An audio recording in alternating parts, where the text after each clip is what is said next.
Close that out. Okay. All right, we got it. All right. All right. Sweet. Very cool. Do you think we should put this light on though? Yeah, let me try this. help? Is that better? Sort of. We're dark. We're in the dark. That's okay. That's all We're right. in the dark. I guess that's the way it's supposed to That's be. okay. All right, do you want to fire it up? All right, great. So we're here with Jack Marchetti. It is 25 hours.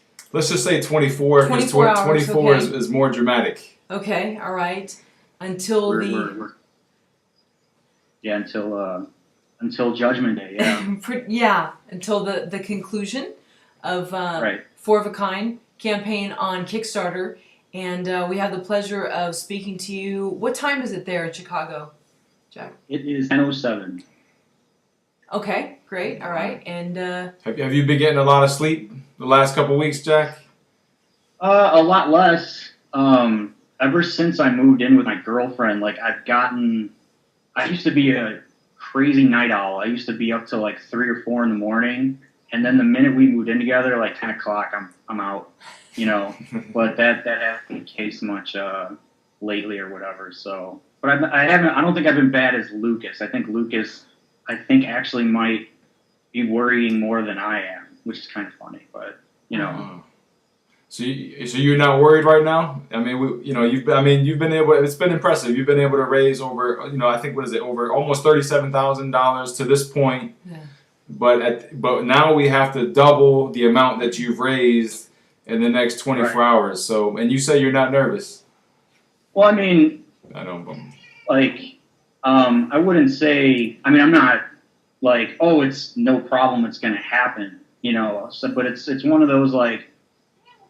Maybe it's part of like, when you're young and you're told, hey, by some point you're going to be blind, you kind of take things into perspective a little bit. So, I mean, I wouldn't say I'm worried or nervous. I mean, if it happens, great. If it doesn't happen, there's always another way. Hopefully it does. Hopefully, because like you said, we have to raise like 120% of what we've raised in 38 days in like one day. But other projects have done it.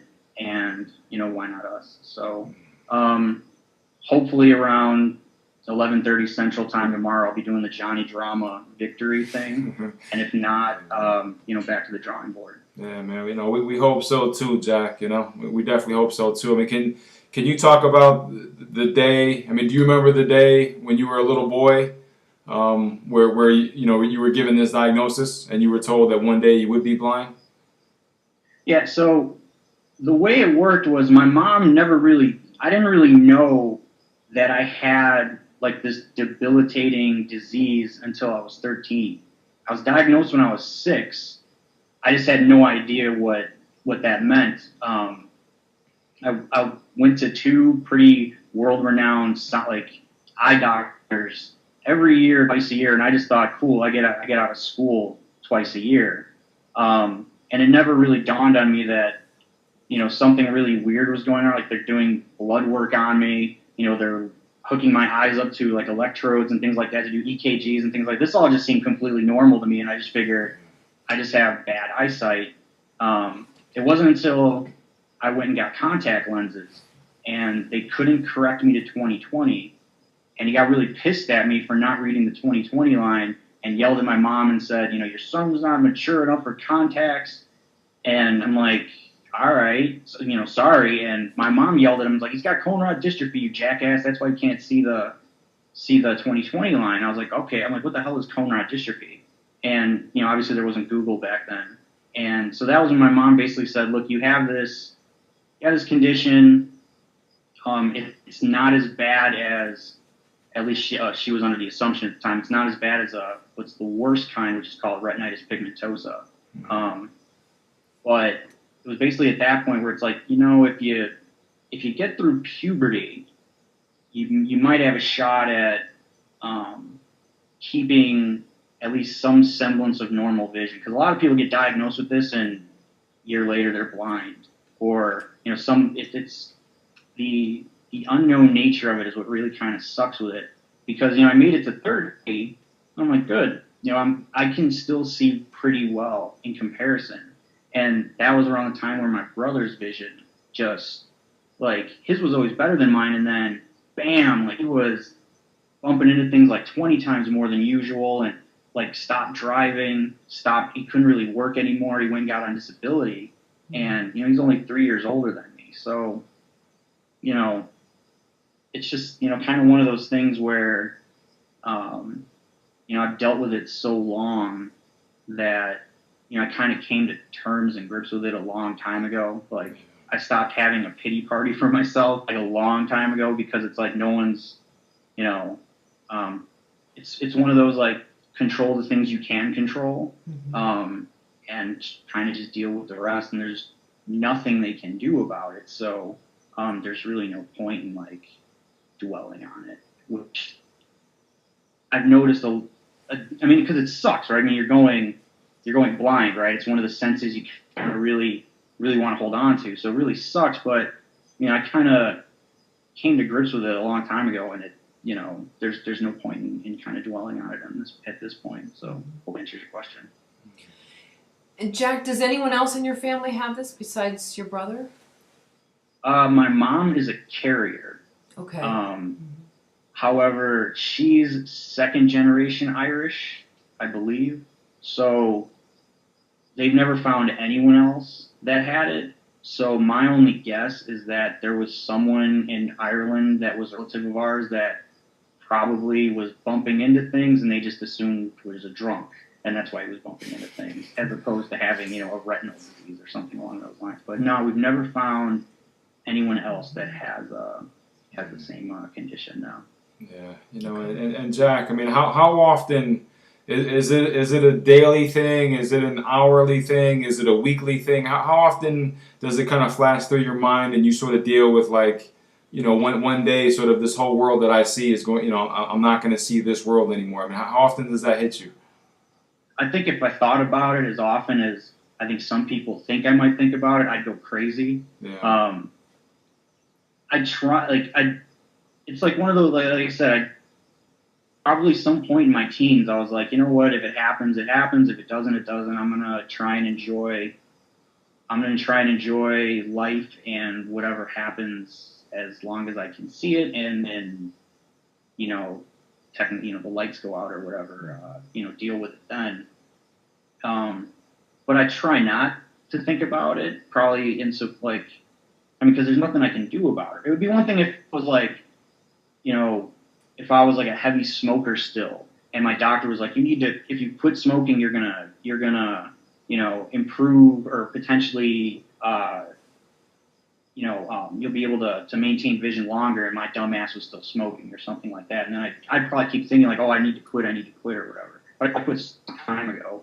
So, I mean, it's just not something that I spend an enormous amount of time thinking about, just because, I mean, it's kind of always been there, and just, I just try not to dwell on it. Now, when I'm like walking into like a dark bar or a dark restaurant, or when like coworkers want to go out for drinks or something like that, then it becomes like, I kind of can't, because it's the only time I really feel handicapped, when I'm in like a dark bar or a dark restaurant.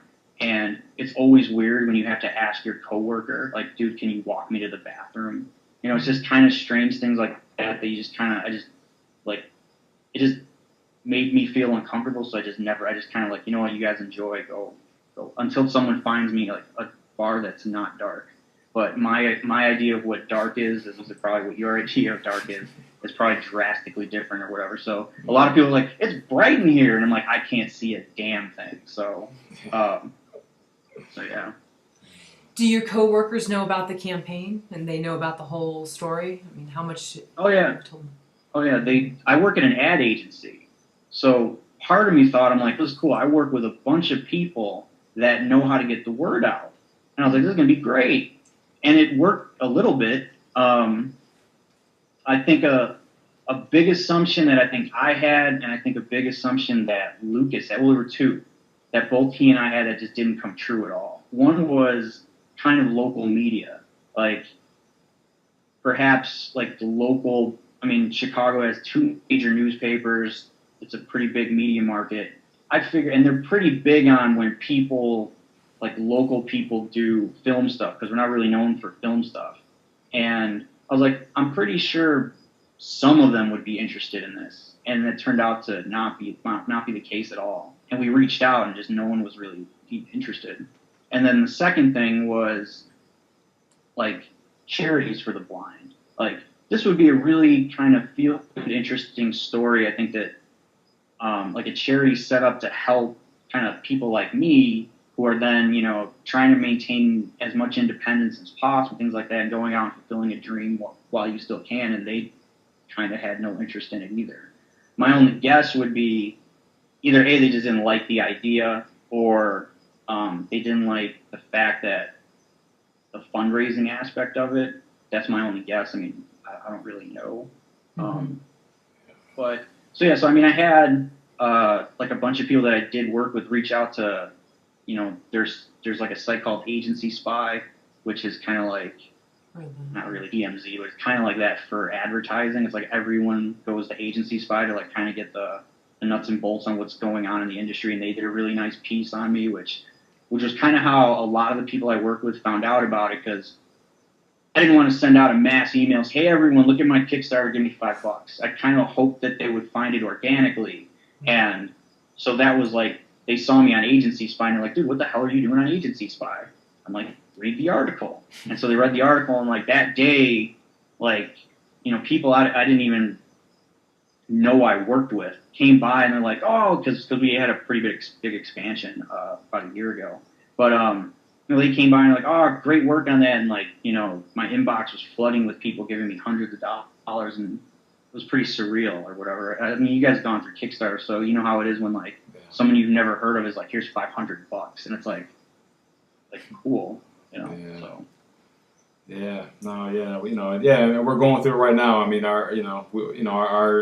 we're releasing Goodbye Promise in a way that we haven't seen yet before, and so our email is you know, it's every so often we're getting those notifications and those emails coming in, you know, so Right. yeah, so we're going through the same experience all over again, you know, along with you. You know, let's talk a little bit about your passion for movies. You know, when did you fall in love with movies? I mean, probably the first movie I fell in love with was The Warriors, the game movie or whatever that's set in New York or whatever. And I think my cousin I watched it with one of my cousins a billion times or whatever. But I'm a pretty left-brained person. You know, I'm a software developer by trade. Very math, science. My brother was always the English guy. He has his degree in English. He could write circles around me. But I always kind of veered towards math, science, engineering. And so I never really thought for a moment about, and this is I'm talking about like maybe in like my teens or whatever, about possibly, you know, getting into writing or things like that, because, you know, I'd rather do a math equation than write a paragraph usually. So I think it was probably Reservoir Dogs. I watched that movie so many goddamn times, going through like my senior year of high school and then into college, and I just watched that over and over and over again. And I'm like, how, like, that's something I'd want to do. I'd want to try and write something like that. And so yeah, I mean, it was probably then that maybe a few years later I downloaded Movie Magic Screenwriter, and it was like a trial version or whatever. And I wrote 25 pages of something that were just utter crap. I didn't know they were utter crap at the time, but I got through 25 pages, and it was like the free trial has expired. And it was like $250 to buy it. And at that point, I'm like, if I don't buy this, I'm not going to keep writing. So I bought it and then finished my first script, which was awful. I think almost everyone's first script is usually pretty awful. And then scrapped that one, wrote another one, scrapped that one, and then I wrote Four of a Kind, which was my third attempt at writing a script. And it was probably the first script that I felt I was telling a story as opposed to just writing cool scenes. And so that's probably why, out of anything I've ever written, this is the one that I probably want to make or at least see the most, just because it was kind of the I wouldn't say the lightning bolt moment, but it was the first thing I ever wrote that ever got any sort of validation or vindication, or it was the first thing I ever did that was like, you know what, you should probably, this is something you'd be good at. But yeah, going back to like what got me into movies or whatever, why I got interested in movies, I blame Quentin Tarantino and Reservoir Dogs. Yeah, maybe. Oh, I mean, I'm just fascinated by the whole, just just being like left brain and just. I mean, so you work 40 hours a week at this ad agency, is that right? You have Yep. sort of a daily routine. You do all that, and then Yep. and on the side, then you want this sort of wild filmmaking journey, and yeah, it's Right, just. What I was gonna like, kind of what happened is, I entered the script in green light, and then when it didn't happen or whatever, then I was like, well, fuck, I gotta go become a software developer now because that's what I got my degree in, and so I went and was like, well, I'll go spend the next couple of years getting really good at that, and that's basically what I ended up doing. Mm-hmm. So, and every so often I would come back and work on the script and then work on others along the way. And by trade, I write basically code all day, which is kind of like I could probably never see myself writing a novel, just because it just seems like, I don't know, I just can't wrap my head around like being that descriptive and writing like that. Like, I love the fact that I can type interior bar night and everyone knows what I'm talking about, and I don't really need to go into details as to what's in the bar or whatever. And the fact that like a screenplay has almost a syntax to it, kind of like when you're writing code, if you miss a semicolon somewhere, it's not going to compile, it's not going to work, all right? So there's a syntax you have to follow. And I kind of like how a screenplay is almost, I mean, it's not like code by any means, but it's got a structure and a syntax to it that just like my analytical left brain mind just was like, I'm going to eat that up. So that's probably why I veered towards screenwriting as opposed to, long form novel writing. Because my brother does that. He writes, or at least he's trying to write a novel. And I read like his prose, and I'm like, that's just gorgeous shit that I will never be able to write like that. Like, I need to just write interior bar or exterior parking lot.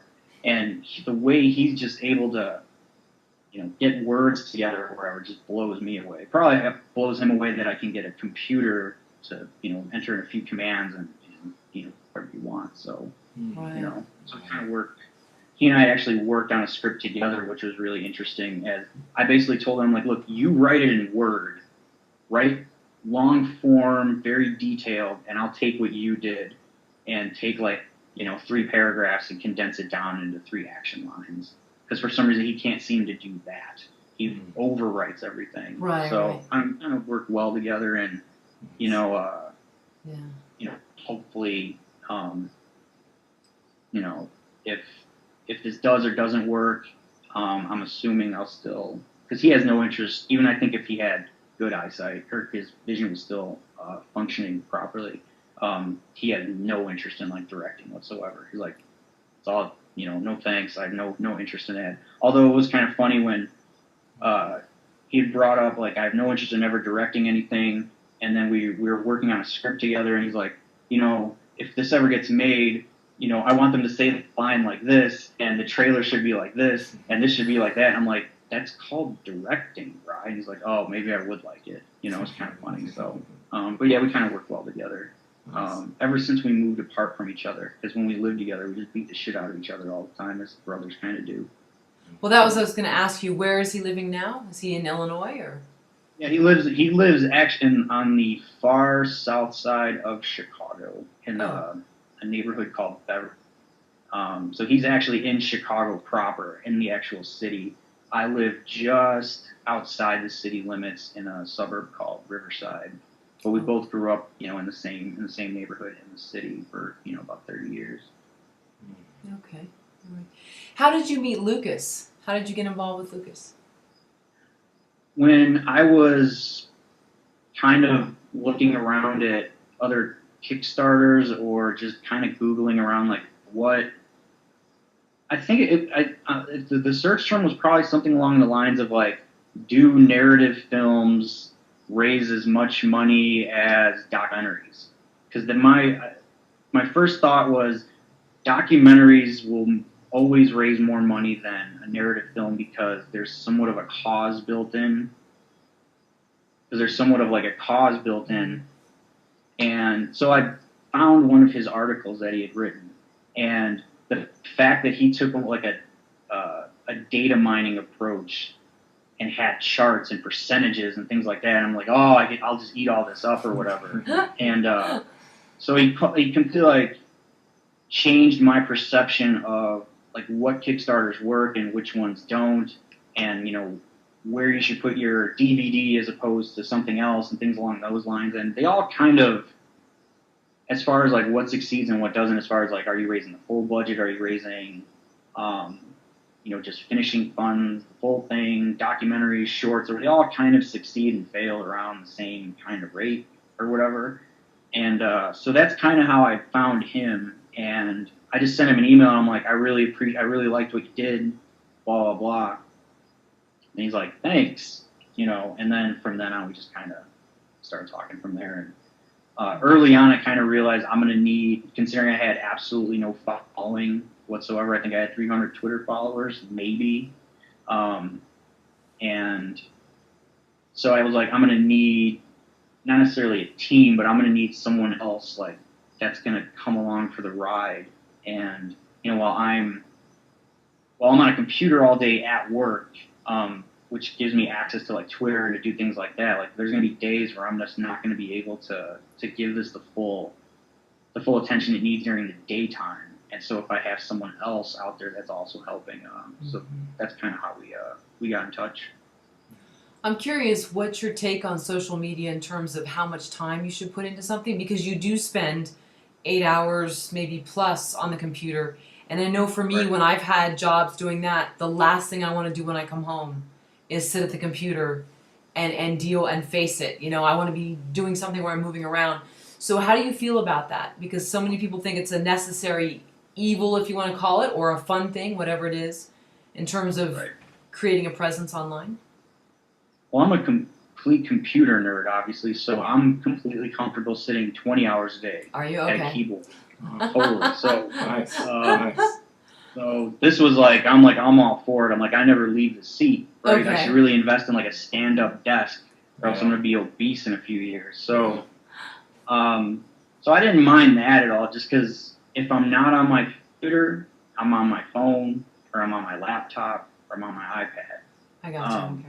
So I'm always connected, and some may call it an addiction, whatever. I just, that's kind of my job or whatever. Sure. But just, in general regarding like social media, I'm sure you guys have seen like the Kickstarter dashboard that shows you, the referral website and the percentage, the amount of backers you've gotten, their total fund, the total you've gotten from them, the percentage and things like that. And that kind of fit into what I figured ahead of time insofar as people with a direct link to without any referral site have given the most. Then there's Facebook, which has given the most money. And then there's Twitter, which has given, I think, the most backers, but the smallest amount insofar as like the social media site. It just makes sense because Facebook, I typically try and only become Facebook friends with people I sort of know. So these are people that would more be willing probably to give you money than, say, a stranger on Twitter would. Yeah. So there's that aspect of it, which kind of fit into what I kind of figured was going to happen anyways. But I'm completely fine with sitting in front of a computer all day, as I basically have since I got my first like Tandy when I was 10 years old. So. And Jack, you said this has been 38 days so far. Is that right? Yeah. And so here we are. Yeah. We're down to the last day. Any regrets? The only thing I think I wouldn't call it a regret, maybe a strategy shift, was I remember in my early talks with Lucas, and one of my first videos that I put together, I didn't mention being blind at all. I didn't want to mention it, period. And there was a little blurb at the bottom where I mentioned that I had cone rod dystrophy, because at that moment in time I thought people might see this link from a Charity for the Blind website, come to this, watch a video, and I never mention it at all. And they might be like, oh, is he, like, why didn't he mention it? So Lucas was like, you may want to lead off with that. That's kind of a big thing. So I ended up, I think, maybe focusing too much on, this is a campaign about a kid going blind. Well, not kid, but about a guy going blind, as opposed to maybe if I would have focused a little bit more on, this is someone who is going blind, who's going to make a really fucking good movie, and possibly add more about like the film and things like that earlier on, maybe. Because I sort of started to do that later on, but it wasn't really like a centerpiece of like our early strategy, if you will. So maybe that, I don't know if that would have had any big difference or whatever. It might have moved the needle slightly, but you know, who knows at this point. But no, I don't have any regrets at all. No. You know, what gives you the confidence that this is going to be that kind of movie? You know, what gives you the confidence to say, like, you know what, I can make a really great effing movie? I don't know, delusion. I don't know. I mean, I think Kevin Smith once said, like, look, all I can do is make movies that I want to see, and hopefully other people are kind of like me and they'd want to see them too. And I don't know, I've written, I don't know, like six or seven full-length scripts, and this is by far my favorite one. And anytime I come back to it and read it, I'm always like, it's almost like being reacquainted with a long-lost friend. And you know, it still makes me laugh at the times when it should make me laugh. It still makes me pissed at the times when it should make me pissed. So the blueprint is there. Like I think George Clooney said, you know, you can make a bad movie from a good script, but you can't make a good movie from a bad script, or something like that. You know what I'm trying to say. And so I think the blueprint is there. As far as like, would I be able to take take what's in my head and then relay that to other people, including actors, crew, and be like, this is like my vision? That was the thing that probably like would have kept me up at night the most, just because I've never done it before. I'd probably be the most inexperienced person on set. I've never directed actors before. I've never, you know, commanded a set. I don't have the most like dominating personality. I'm a pretty laid back guy or whatever. So, I mean, part of me almost even thought, like, if we get into like pre-production and it kind of dawns on me at that point that maybe directing isn't the best thing for me, I probably would have thought maybe it wouldn't have been a bad idea to maybe find a co-director, or even just find someone else who might direct it and, you know, work close with me and I'd produce it. I don't think that would have happened. I think I would have, like, if we make it into like, if we make the goal and we get the funding or whatever, and we you know, start setting up like a schedule and things like that, I think I'd love it, and I think it'd be a kick-ass time. And you know, there's so many parts in the script that I just can't wait to see people perform, just to see if not only it matches what's in my head as how they do it, but if it even exceeds it. So I mean, I'd have a lot of homework to do and a lot of reading to do and things along those lines to get to that point. But you know, I was all for it. You know, so if you do, you know, or if you do, when you do reach this goal, what would be the plan then in terms of the rollout? Like, how soon before you plan to be in production? Right. So, one of the things that I remember because one of the things with Kickstarter is the funds you're given, is technically considered income. It's not considered an investment, right? So you technically have to pay taxes on them. So, I I met with an accountant and I said, look, if I raise this money by September, like, do I have to pay taxes by the end of the year? And he's like, well, unless you obviously, if all that goes towards the budget, then no, it would all be an expense and no problem. If you don't shoot it by the end of the year, then yes, you will pay taxes on that, and you will pay, if it's a personal, if it's given to you personally, you will pay there's going to be about 28% of that or something along those lines goes towards taxes. I was like, well, that sucks because I was planning on, we raised it in September. I don't think that's enough time. And who the hell wants to shoot in November or December in Chicago, right? I don't. I mean, the story takes place in winter time, but you can get winter in March here. We can make it look like winter. I don't want to shoot in 2 below weather. So I went to a tax attorney and formed a corporation that would let me adjust my fiscal year so that my fiscal year started in September when I would receive the money, and then I wouldn't technically have to shoot the film or at least spend the money until August 2013. So ideally, I'd want to shoot it in probably February or March 2013. So that would give 5 months of pre-production or whatever. And so that would have been that. That's the. Sorry, there's a train going by right now. Nice. The L train. Yeah, I feel like we're in Chicago. Yeah. I live right next to the tracks. It's really awesome. So that was the plan, to shoot sometime in February or March.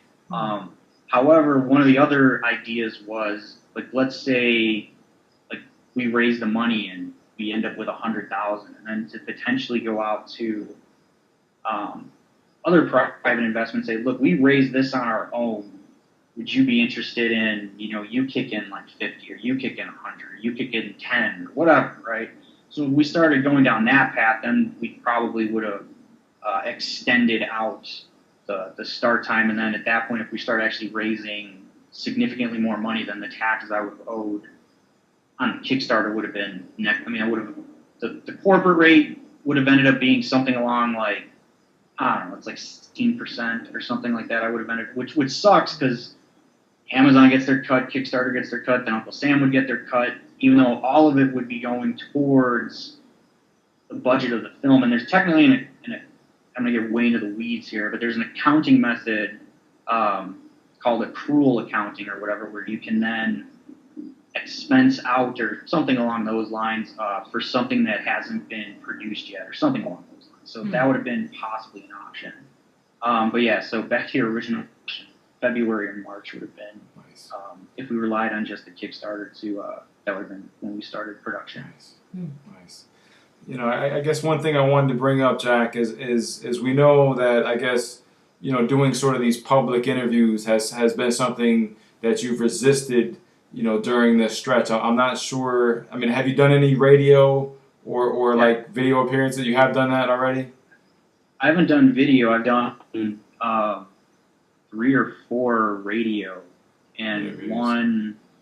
there's a radio spot tomorrow on an Nice. FM Cool. station here. So, Nice. but yeah, I mean, I'll be completely honest. This isn't something I do naturally by any means. I'm the atypical introverted writer, software developer that let me sit over here in the background and I'll type away and be clever that way, as opposed to doing video stuff. Definitely not a natural the amount of times I had to try and do the pitch video.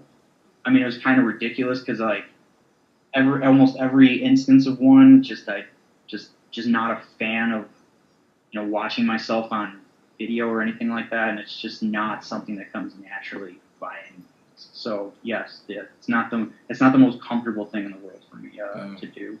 No, I hate it myself, Jack. I can't stand it, So, for our pitch video that we just put up, I was able to capture Karen and Gregor, and then Karen had to help me set up the camera, and she had to leave, and I had to.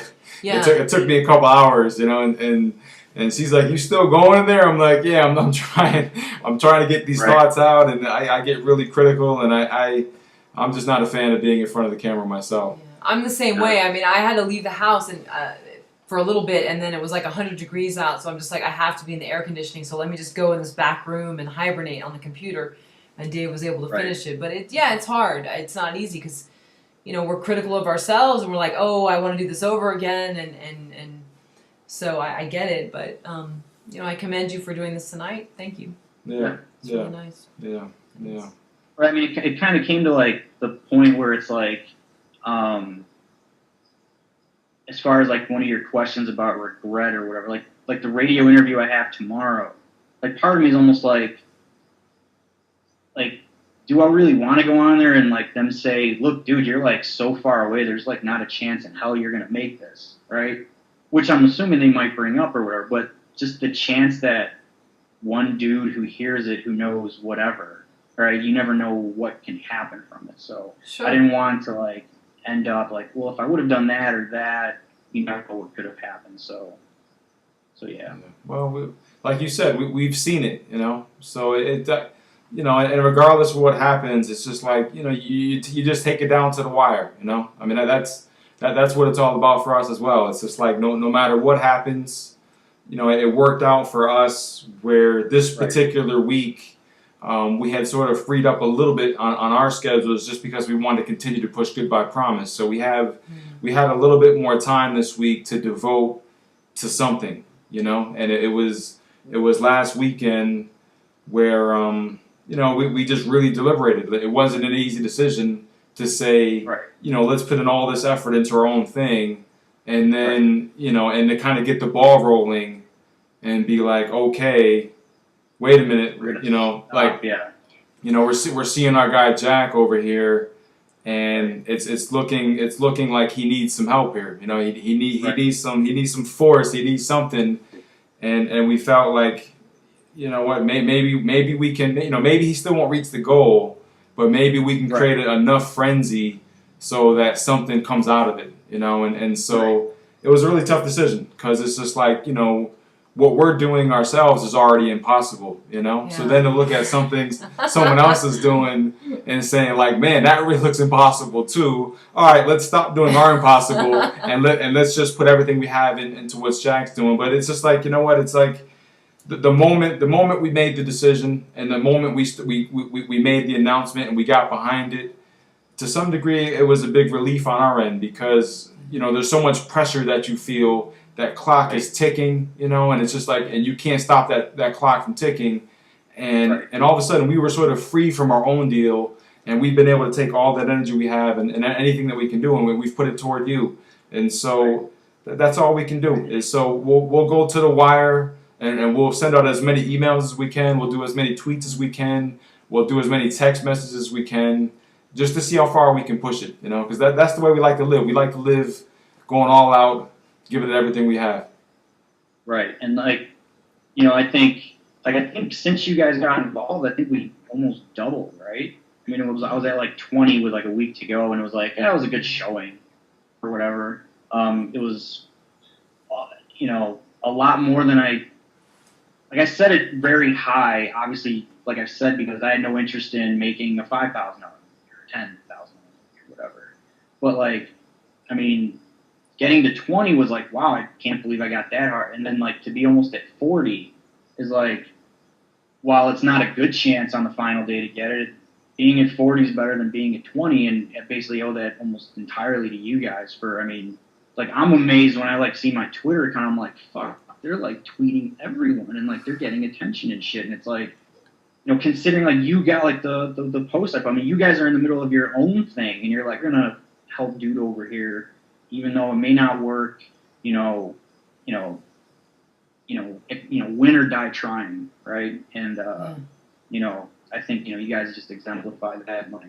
And like I've said before, like it's people like you that it makes the internet a good place because the internet can be full of assholes and trolls and things like that, and it's people like you that make it worthwhile and make it worth helping other people. And I think it even probably got other like, I'm going to help on these projects as well or whatever. I think there's a big thing when it comes to paying it forward. So, and you guys exemplify that. So for that I'm forever grateful. So thank you very much. Oh, thank you. Well, even too, Jack, if you go to this, I don't know where you're doing this radio interview tomorrow, but whatever happens, whether it's a shock jock who puts you on the spot, or whether it's a Dr. Phil who's really nice, whatever it is, you still have a very unique story, and whatever happens, there's still stuff afterward that someone could hear about it. I mean, so it's not, it's still a very unique story, and it's interesting how people have rallied around and want to support you. So, right, there's a report for the Tribune that we got in Chicago Tribune, which is our second, which actually probably is our biggest daily newspaper. And she got in touch with me like a week and a half ago or something along those lines, and we were talking, and she's like, "I want to tell your story. I'm able to get it in the paper by then." And I'm like, so. But she still wants to write the story, and I basically said, well, let's wait and see. Like, obviously, we're still going to I'll still let her write the story, but it was, let's figure out what the ending is before, because it'd be kind of stupid if it ended up in the paper like a week from now, and like, oh, I hope it still makes it, and we have made it, or we don't. I'm like, let's know what the ending is, and then figure out what the article should be about. Should it be about, succeeding at raising the money, or should it be about maybe the initial attempt not working and then not giving up? So, there's the storyteller in me, I guess. Yeah. Yeah. Well, I hope, Cool.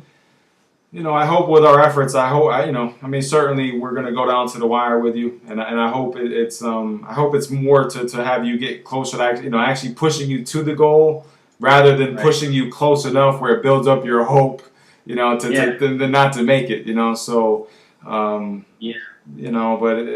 But it's been great on our end, just seeing so many people in the film community rally behind this story, and kind of what set off this conversation here tonight. I know we tried to set up something a couple of days ago, and we weren't able to make that happen, so we're grateful for this conversation here.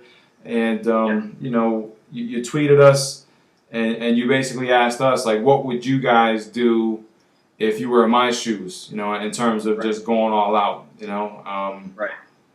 then that's what's kind of spawned this conversation, and we responded back like, we pretty much do exactly what you're doing, you started all off with the article, I know you said it's kind of corny, but I don't think it's corny, but you go big or you go blind, and so you lay it all out, you go for it.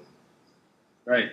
Yeah, and I mean, I had a talk with one of the developers at work or whatever, and he's like, at least, there's, at least you went for it, right? You tried, you went for it, and at least, you went for it, and that's admirable. And then, the cynic in me is like, well, if I never went for it, I still always thought, like even if it doesn't happen or whatever, I could have thought, well, maybe it could have, and I'll just let that sit off to the side or whatever, and just, think about that or whatever. But, just no way to, it's no way to kind of live forever, it's like, go for it or don't, there's no point in thinking about doing something. And I mean, especially like for some, like I had someone who told me that I should be doing, this was early on in the campaign, he sent me an email saying, you're doing this all wrong.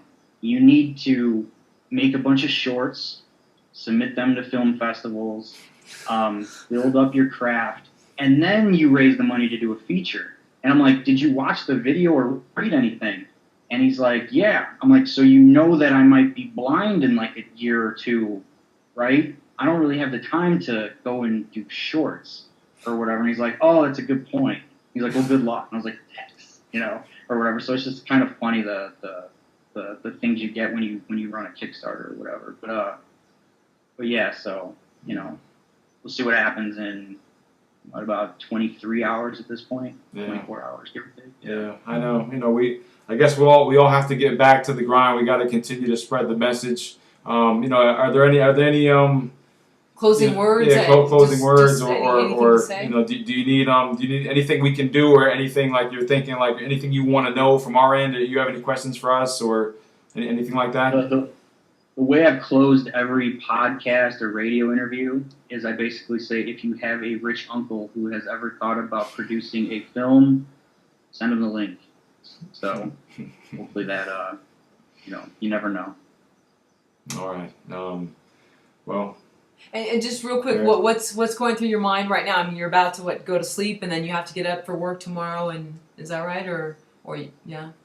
I mean, there's a bit of relief, just because it's like there hasn't been a day since I think I learned what Kickstarter was, maybe back in January. I think I backed someone else's project maybe a year ago, but I never really gave any thought to what Kickstarter was. And then the minute I was like, well, let's try this. And this was back in February when I started thinking about doing this, and when I actually went out and shot the first thing we did. And so since February, it's kind of been it's always there. And after tomorrow, it's kind of gone. So I don't have to think about it anymore, and I don't have to what can I write a more clever tweet that might get someone to back the project, or am I tweeting too much, or am I annoying the shit out of my friends way too much? Which is probably why I won't run another one. If this doesn't work, that's kind of it, and I'll probably try private investment or just go another route. Just because it's crap out of everyone I know for the past 40 days, and at the end of the day, I don't think I've offended anyone, but I wouldn't want to just Monday set the goal at 50,000 and let's do it again. That's not going to happen. But so there's a sense of it's probably almost, and this is not even nearly on their scale, but I'm assuming on election day, Obama and Romney are probably going to be thank fucking God, I don't have to give another speech today or whatever. It's finally, we will find out, and then, let the chips go lie where they may. So there's a sense of relief and a sense of, if it doesn't happen, I'm not going to be happy about it, obviously, because, it was a lot of work that went into it. But, the showing that it got, if it would have gotten $50 and no one would have given a shit, then I really would have been wow, that really sucks. But just the amount of support from guys like you, or people in general, the community in general that I really wasn't a part of. No one had any idea who I was before the start. No one really knows who I am still, but it's just really cool to see people get behind you, and so yeah. Well, That's really cool. Yeah, it's awesome, and you deserve it, Jack. You really deserve. You've shown that you have the talent. You've shown that you have the passion, the dedication. You've put in the work. We feel like you really deserve your chance to make this movie. We just really feel that. So so we'll stay with it.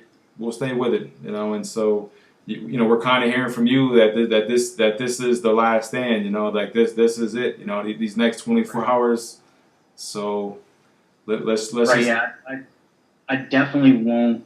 A lot of people have actually said you should just go set up an Indiegogo and set the goal for whatever, and whoever was going to back, let them back. And I just, that doesn't really, I don't know. I just, I don't think, it's just not in the plans or whatever. And I have no interest of, like I said, all right, I'll set the funding goal for half and launch it again on Monday and set it for 20 days. And then hopefully all 500 and whatever people are immediately going to give the same amount, because I don't think that would happen. But, it was kind of a, take your shot.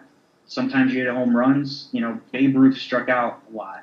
So, but he kept coming back to the plate, and I'll come back to the plate, just maybe not through a Kickstarter or an Indiegogo. So, we'll see what happens.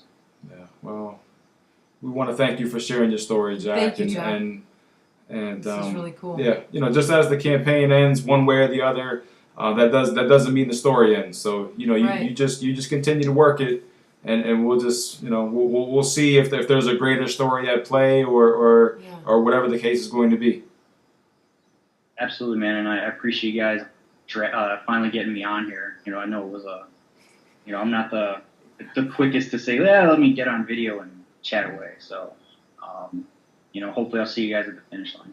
You got it. Very You'll cool. see. You'll see us there, Jack. One way or the other, you'll see us there. Thank you. Cool. All right, we'll talk soon. Thank you. All right, take care. All right.